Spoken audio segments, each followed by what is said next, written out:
Look at this skyline. 40 years ago, this grid of illuminated skyscrapers didn't exist. Today, it is Shenzhen, a global hub for technology and trade.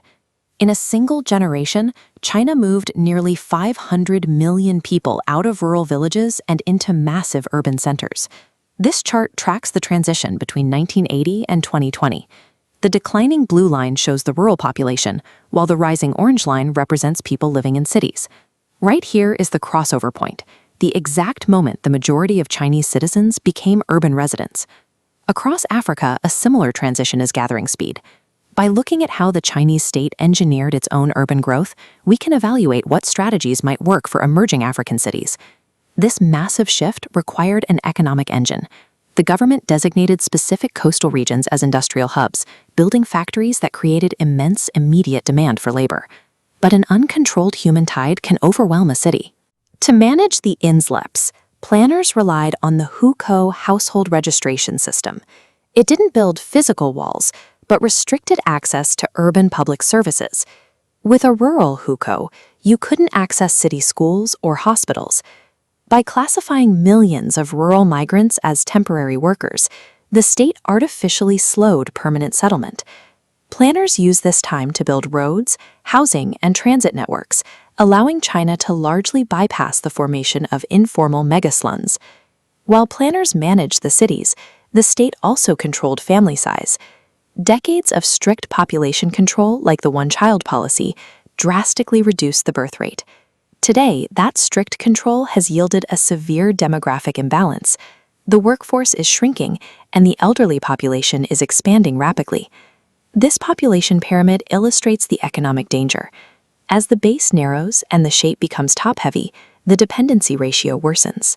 A smaller group of working-age people is left supporting a massive retired class. China is grappling with getting old before getting rich. Contrast this with Uganda, which has a wide-based, highly youthful population. This young demographic is an advantage, but only if they receive the education and skills to participate in a modern economy. To house its growing workforce, China built vertically. The state proactively funded towering apartment blocks and transit networks long before the population arrived. In many African cities, urbanization looks very different.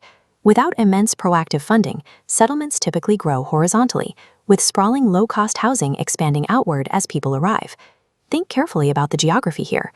Why might African urban planners adopt vertical growth instead of horizontal expansion to protect food security? If you build horizontally, expanding settlements rapidly take over fertile agricultural land. Building upwards concentrates the population in a smaller footprint, preserving the farmland needed to feed the country. Proactive construction carries its own risks. Local Chinese governments sometimes built vast urban zones, hoping industry would follow. When the jobs didn't arrive, they were left with abandoned infrastructure, known as ghost cities.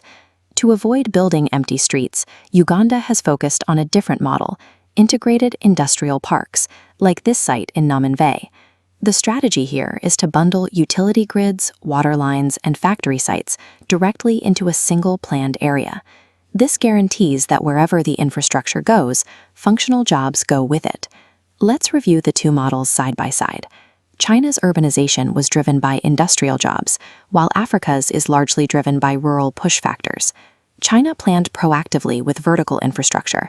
Africa often reacts with horizontal sprawl. And while China used the hukou system to control movement, African citizens generally have high freedom of movement. Evaluating these structural differences helps us understand how cities grow and how they might be managed better in the future. Check the links on screen to continue studying these demographic trends.